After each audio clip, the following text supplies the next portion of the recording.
செய்தி கதம்பம்.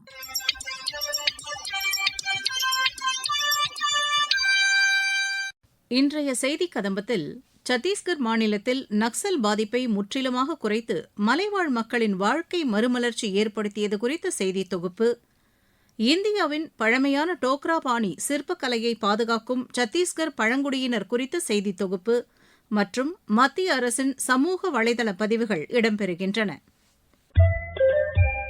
முதலில் சத்தீஸ்கர் மாநில மலைவாழ் மக்களின் வாழ்க்கையில் மறுமலர்ச்சியை ஏற்படுத்திய மத்திய அரசு நக்சல் பாதிப்பை முற்றிலுமாக குறைத்ததால் வளர்ச்சி பெறும் மாநிலமாகியது குறித்த செய்தி தொகுப்பு. குடி புறந்தோம்பி காத்து குற்றம் கடிதல் வடுவன்று வேந்தன் தொழில் என்கிறார் திருவள்ளுவர். குடிகளை பிறர் வருந்தாமல் காத்து தானும் வருந்தாமல் காப்பாற்றி அவருடைய குற்றங்களை தக்க தண்டனையால் ஒழித்தல் அரசனுடைய தொழில் பலி என்று பொருள்படும் திருக்குறளின் வழி நின்று மத்திய அரசு சத்தீஸ்கர் மாநிலத்தில் மிகப்பெரிய முன்னெடுப்பை நிகழ்த்தி காட்டியுள்ளது. மத்திய பிரதேச மாநிலத்திலிருந்து கடந்த 2000 ஆண்டு பிரிக்கப்பட்ட நாட்டின் 26வது மாநிலமாக உருவான சத்தீஸ்கர் மாநிலம் 1,35,192 கிலோமீட்டர் பரப்பளவு உள்ளது. சத்தீஸ்கர் மாநிலம் மத்திய பிரதேசம், ஜார்க்கண்ட், தெலுங்கானா உள்ளிட்ட 7 மாநிலங்களை எல்லைகளாக கொண்டுள்ளது. சுமார் 3 கோடி மக்கள் தொகைக்கு மேல் கொண்டுள்ள இந்த மாநிலத்தில் பழங்குடியினர் அதிகமானவர்கள் உள்ளனர் என்பது குறிப்பிடத்தக்கது. 33 மாவட்டங்களை தன்னகத்தே கொண்டுள்ள சத்தீஸ்கர் மாநிலம் மத்திய இந்தியாவின் நெற்களஞ்சியம் என்றும் அழைக்கப்படுகிறது. 26 ஆண்டுகளை கடந்த நிலையிலும் சத்தீஸ்கர் மாநிலத்தின் வளர்ச்சியிலும் மக்களின் மகிழ்ச்சியிலும் நக்சலைட் பாதிப்பு என்பது மிகப்பெரிய தடைக்கல்லாகவே இருந்து வந்தது. இதன் முக்கியத்துவத்தை உணர்ந்து மத்திய அரசும் சத்தீஸ்கர் மாநில அரசும் ஒருங்கிணைந்து மேற்கொண்ட தொடர் நடவடிக்கைகள் காரணமாக தற்போது நக்சல் பாதிப்பு அறவே இல்லாத மாநிலமாக சத்தீஸ்கர் உருமாறி உள்ளது. மாநிலத்தின் அமைதிக்கு பெரும் இடையூறாக இருந்த நக்சலைட்டுகளின் நடமாட்டத்தை முற்றிலும் குறைக்கும் வகையில் மத்திய மாநில அரசுகள் எடுத்த ஒருங்கிணைந்த நடவடிக்கைகள் காரணமாக பஸ்தர் பகுதி தற்போது வளர்ச்சியை நோக்கி பீடு நடை போடுவதாக மகிழ்ச்சி தெரிவிக்கிறார் கொண்டேகாவ் மாவட்ட ஆட்சியர் Nupur ராசிபன்னா. We have a garment factory over here in which around 340 women have been employed in the last over 3 years, and they have been made independent through it. This time we are opening another garment factory which is known as RSIC, that is Rural Skilling. It is a program of Niti Aayog in which from the country only 5 districts were selected, in which one of them was Kondagaon. The new place where this garment factory is coming up is Kongud, which was a heavily Naxal affected area, and now the trainings have started, and we are planning to deploy the Naxal surrendered people and give them new sources of livelihood in the same area.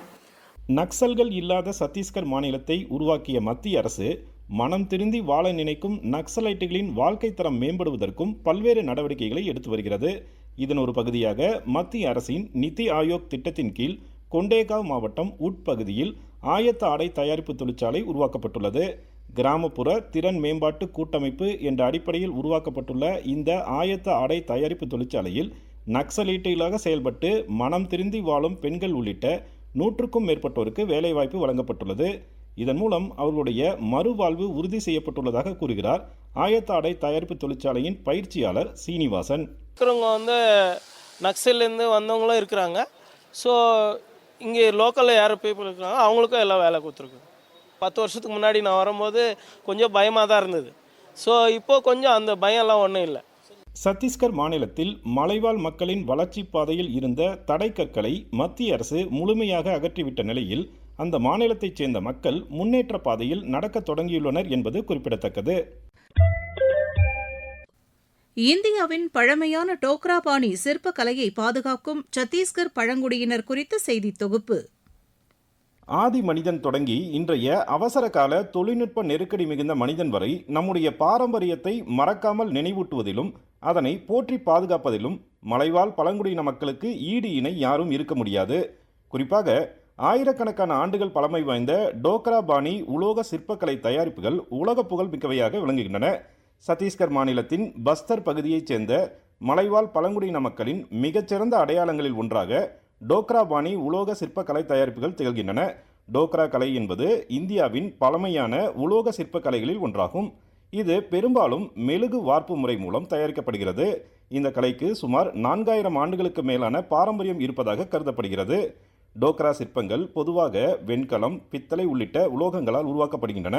மனிதர்கள், விலங்குகள், பறவைகள், பழங்குடியின வாழ்க்கை, தெய்வ உருவங்கள் மற்றும் அன்றாட வாழ்க்கை காட்சிகள் ஆகியவை சிற்பங்களின் முக்கிய கருப்பொருளாக உள்ளன.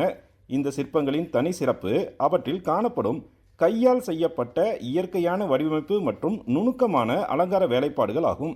ஒவ்வொரு சிற்பமும் தனித்துவமானதாக இருப்பதால் 2 சிற்பங்களும் ஒரே மாதிரியாக இருப்பது அரிது. இயந்திரங்களின் உதவியின்றி இந்த தனித்துவமிக்க டோக்ரா பாணி சிற்பங்கள் உருவாக்கப்படுவதாக கூறுகிறார் மாவட்ட ஆட்சியர் நுபுர் ராசி பன்னா. It's all on hand, so there is no manufacturing, there's no machine involved in this, so it's purely hand. Yes, the tribals, they make this. So we have the villages known as Bhelwa Padar, certain villages nearby. So all the artists, they'll make this at their homes and then they bring it to the Shabri Emporium. மலைக்கு கடவுளை வேண்டி ஆடும் பொம்மை, வலிமை மற்றும் செழிப்புக்கு அடையாளமான யானை மற்றும் குதிரை, கலாச்சாரத்தின் சிறப்பை விளக்கும் பழங்குடியின தம்பதி, வீட்டின் அழகை வெளிச்சம் போட்டு காட்டும் தீபம் விளக்கு, விளையாடும் பிள்ளையை கட்டிலில் போட்டு தாளாட்டும் தாய், திருவிழாவை கொண்டாடும் பழங்குடியினர் என தங்களின் வாழ்க்கை முறையை முழுக்க டோக்ரா பாணி சிற்பக்கலையில் உருவாக்கி சத்தீஸ்கர் மாநில பழங்குடியினர் சாதனை படைத்து வருகின்றனர். இதில் நூற்றுக்கணக்கான கைவினை கலைஞர்கள் ஈடுபட்டுள்ளதாக கூறுகிறார் முதன்மை செயல் அலுவலர் Ujala. We are registered with like 150 families, so there are more than 800 artisans with us, and there are multiple artisans in more art forms like Dhokra art, and which is this one, bell metal art, wrought iron craft is there, sisal is there, and we have tribal painting known as Bhitti Chitra. We also have bamboo artisans in our company. இந்தியாவின் பாரம்பரிய உலோகக்கலை பழங்குடியினர் கலாச்சாரம் மற்றும் கைவினை திறனை ஒருங்கிணைக்கும் தனித்துவமான கலை வடிவமான டோக்ரா பாணி சிற்பக்கலை இந்தியாவின் தனித்துவத்தை கடல் கடந்தும் உலகம் முழுக்க பரப்பி வருகிறது என்பது குறிப்பிடத்தக்கது. இனி மத்திய அரசின் சமூக வலைதள பதிவுகள். நாடு முன்னேற்றமடைய மக்களின் மன உறுதி மற்றும் ஒற்றுமையின் பலம் முக்கிய காரணியாக திகழ்வதாக பிரதமர் திரு நரேந்திர மோடி தமது சமூக ஊடகத்தில் பதிவிட்டுள்ளார். நாக பஞ்சமி பண்டிகையையொட்டி நாட்டு மக்களுக்கு உள்துறை அமைச்சர் திரு அமித்ஷா வாழ்த்துகள் தெரிவித்துள்ளார்.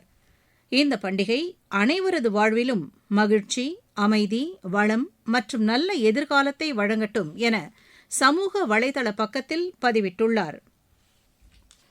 இன்று சுதந்திர தினம் கொண்டாடும் கப்பன் நாட்டு வெளியுறவு அமைச்சர் திரு மரி எடித் தசேல்லாவுக்கும் அரசுக்கும் மக்களுக்கும் சமூக வலைதளத்தில் வாழ்த்து தெரிவித்துள்ள வெளியுறவு அமைச்சர் திரு ஜெய்சங்கர் இருதரப்பு உறவுகள் மேலும் வலுப்பெற எதிர்நோக்கி உள்ளதாக குறிப்பிட்டுள்ளார்.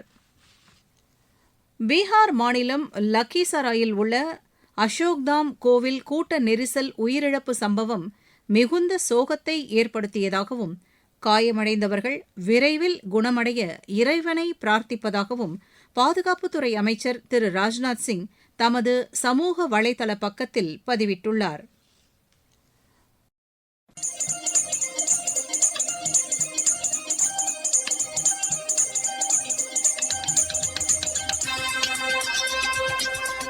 இத்துடன் இன்றைய செய்திக் கதம்பம் நிறைவு பெறுகிறது.